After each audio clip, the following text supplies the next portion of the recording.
Thanks for joining us today. I am Bobby Puckett. I am the Community Programs Manager at AFW2.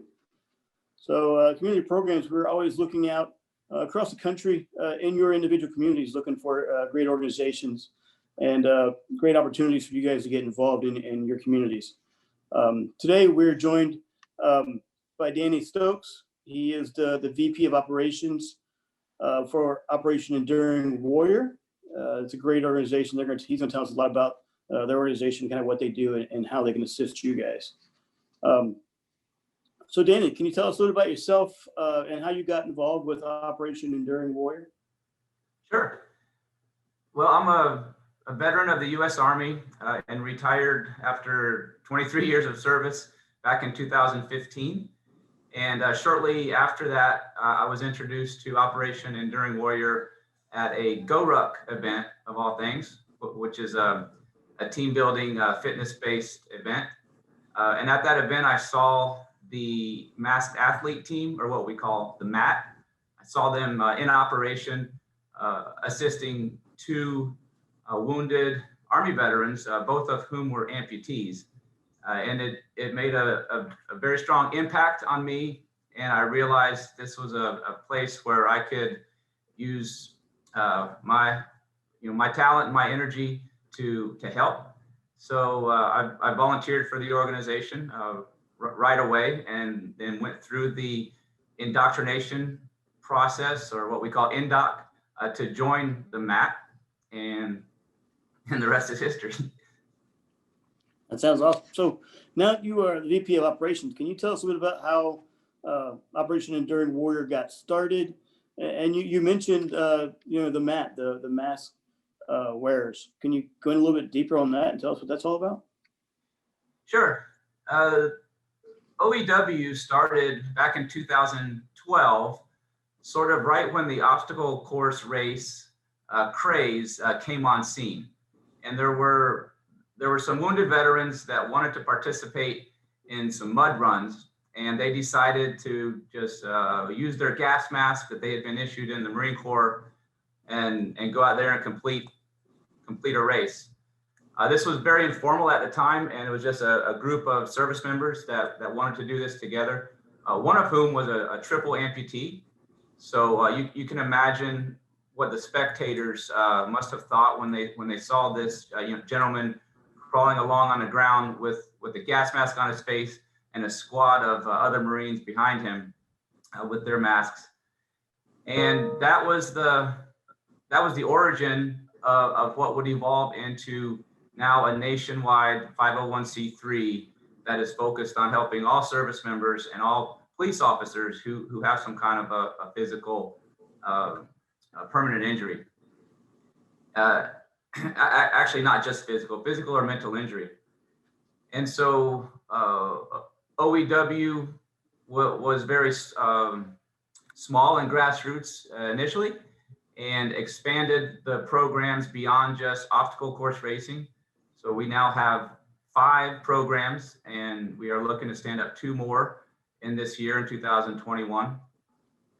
And we also formalize the process for those volunteers that want to don the gas mask and empower what we refer to as the honorees.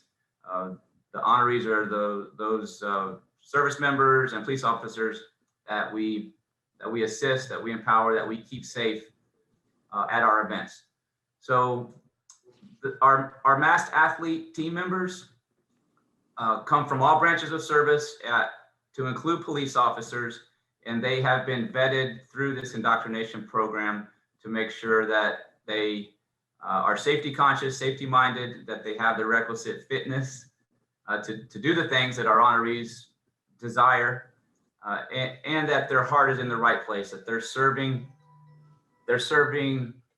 our mission, our honorees, and it's not coming from a place of self-interest or vanity, something like that. That sounds like an amazing opportunity to be able to be one of the MAT team, right? It is. It is incredible. It's to me, it's a privilege, and something that takes a big commitment. Our team members that serve on the mat, they're traveling all over the country.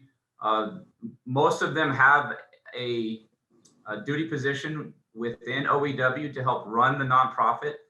And most of our MAP members have full-time jobs, either still on active duty or in their civilian profession. So it's very time consuming and requires a huge amount of commitment on their part, but it's worth it because the effect that it has is we're helping disabled people to overcome their disabilities and safely complete some kind of a challenge that they want to do, but it's also preventing suicide. And we hear this testimony time and time again from our honorees, how simply conducting an obstacle course race, in the metaphor of surmounting an obstacle, just carries over to everything else in life. And so that, I don't want to get ahead of myself, but that testimony right there that we heard time and time again is why we expanded our mission to include the law enforcement community, because there was nothing like this at all to help police officers that are in crisis like our veterans are. Absolutely. So in order to be an honoree with Operation Enduring Warrior, is there certain criteria? You mentioned physical injuries, you mentioned some mental injuries or challenges. What exactly are the criteria in order to be involved in your program? Well, the prerequisites are you have to have served in the U.S. military or currently still serving in the U.S. military, or you have to have served in law enforcement or still currently serving in law enforcement, and that you have a record of honorable service without any sort of felonies in your background, which would be very difficult for us to resolve due to close proximity that we travel and work together. And the honoree has some sort of a disability that requires our assistance.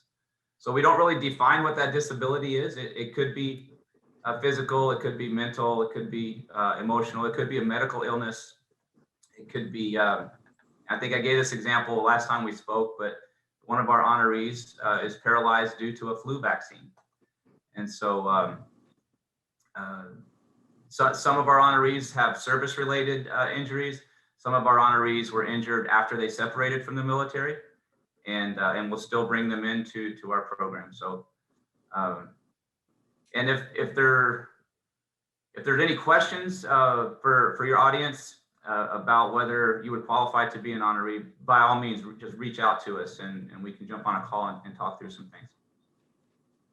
It sounds amazing. You guys are definitely, all inclusive, right? So you mentioned traveling. So are your events all in one area of the country? Do you guys serve the entire nation? So where are your events? Our events do occur nationwide, all four corners of the United States, and occasionally overseas, although those events are few and far between. But we have traveled as far as Iceland, and we have and to Hawaii. Typically, our presence was more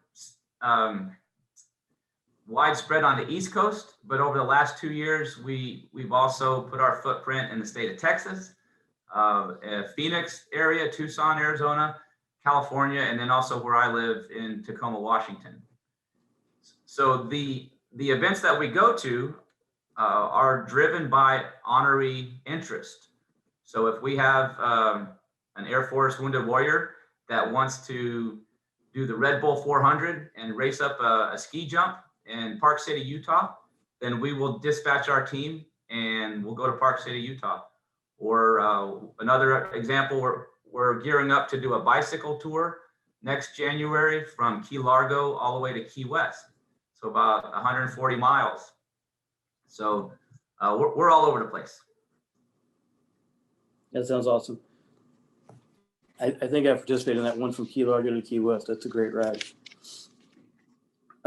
So what are the different types of programs that you guys facilitate? I mean, I think you mentioned earlier, like archery and adventure programs, different sports. Can you kind of go through those programs that you guys have? Sure. Archery is our newest program. It's only about 6 months old, and it is very popular right now and very successful. And the reason I wanted to start with that one is because this program is not so physically demanding and not as brutal as, say, doing a Spartan race or climbing Mount Rainier. This is something where an honoree, whether in a wheelchair or you name it, an honoree can use the art and discipline of archery to settle their mind, to focus them in on their skill.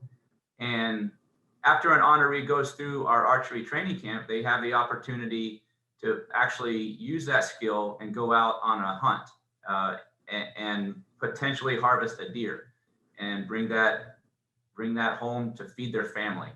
So you probably heard me say this on the last call, but to me, that is the epitome of empowerment, to be able to provide for your family using that skill that doesn't come easy. It takes practice and dedication, as I'm sure you know.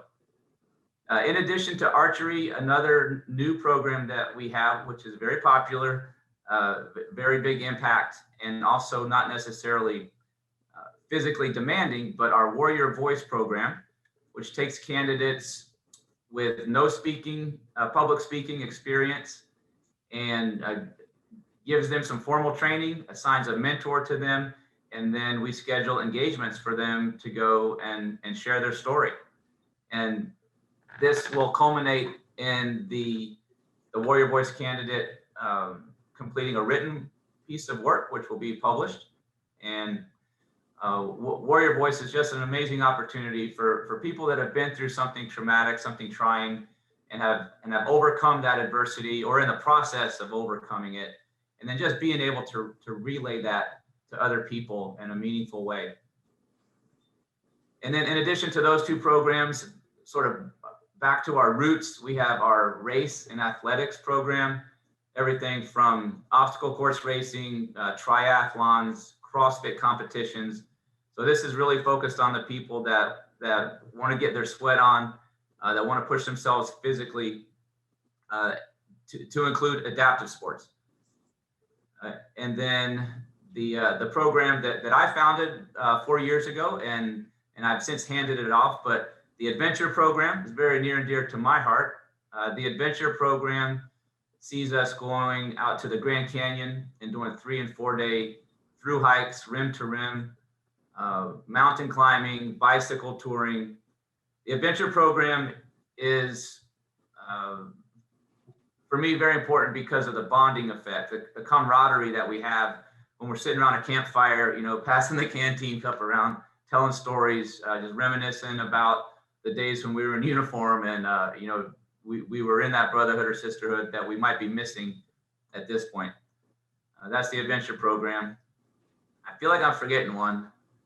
Oh, and then we have a skydive program as well, which in the past has seen a lot of interest and just, taking somebody that may have the mobility challenges of an amputee and then putting them in flight and assisting them with earning a skydive Class A license. And then the program that we'll be launching here in a couple of months that is might need a little bit of definition because I think the word is shared with your organization, but it might mean something different. So we're launching an outreach program, and our outreach is defined as conducting an active form of service to a wounded veteran or a wounded police officer, such as going to their home and raking the leaves or cutting the grass or shoveling the snow, or potentially going to a hospital and visiting with somebody that's still, laid up with injuries. And I understand we're in a pandemic environment and we can't go into hospital rooms, but we'll figure it out. We'll do a song and dance outside of the window or something just to bring a smile to somebody's face. But that's our outreach program. And so we will do that this year, really focused on the police community, but we've got a bus, and we'll be driving across the country doing this dozens and dozens of times to potential honorees. And it sounds like you guys have programs that cover just about every kind of interest you could possibly imagine. That's amazing. Well, that is the intent. We want to have a breadth of items on our menu, so to speak, so that whoever is out there in the veteran community, if they need this kind of team to empower them and keep them safe, whatever the physical challenge, maybe they want to fly to the moon, they'll figure out a way. So yeah, it really is honoree driven. So if there's somebody within your organization that wants to be involved with OEW and they have an interest that we don't know about, such as fly fishing or skeet shooting or you name it, hey, bring it to the table and we'll figure out a way to resource it. That sounds amazing. So, I mean, some of these activities that, they have cost and they have equipment involved and that kind of thing. So what kind of cost is actually put on to the warriors or the honorees? None. So with us being a 501c3 nonprofit organization, we are totally dependent on the generosity of the public to make donations and the generosity of some corporations. All of our team members conduct fundraising throughout the year to be able to pay for all these things, but the honoree incurs no cost. So the travel to the events, the lodging, registration, if it's a race and we've got to pay some kind of an entrance fee, all of that is covered by OEW. The honoree doesn't need to pay anything. And quite often our honorees travel with family members, especially if the family member is kind of like a caretaker. I don't want to label somebody as a caretaker, but I think you understand what I mean. If some of our disabled people, they need to travel with a family member, so we'll cover their costs as well. That's amazing. So it wouldn't be an honest conversation if we didn't speak about the pandemic and how has that affected your guys' programming. Are you guys adapting to the virtual space we're in? Constantly. It's been very challenging. So 2020 saw about half of our events. No, I take that back. About 3/4 of our events either canceled or rescheduled. And without the ability to go out and conduct the events, that means we have less visibility from potential donors. So our funding went down. And to make matters worse, all of the honorees that were missing these events are now isolated, which presents a whole nother problem set with mental health, as I'm sure all of you are aware. So the events that we were able to perform, we certainly followed all of the protocols to keep people safe and prevent or reduce the potential spread of the virus. We've had many members within our organization get sick, but thankfully none of that occurred as a result of one of our events. So we take the threat very, very seriously. The last thing we want to do is bring people together when they could potentially, pick something up and take it home to their families. But we're cautiously weighing that risk with the risk of keeping people at home in isolation, which could be equally as dangerous. And unfortunately, we saw a rise in suicide last year, probably because of that factor.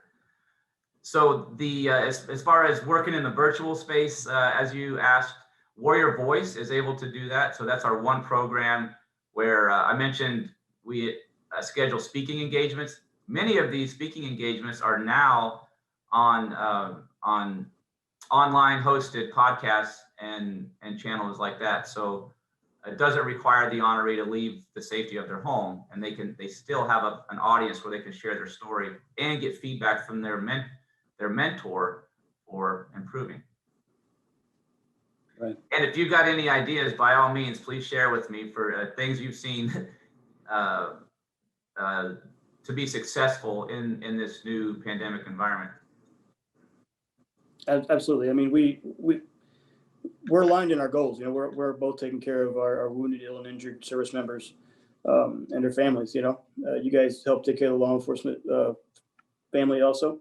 But yeah, we're definitely in line. So I have a feeling we'll be working closely together. You know, trying to continue figuring out ways to help our communities. Right. So how do people get connected with you and find out more about your organization and how they become an honoree and all of that?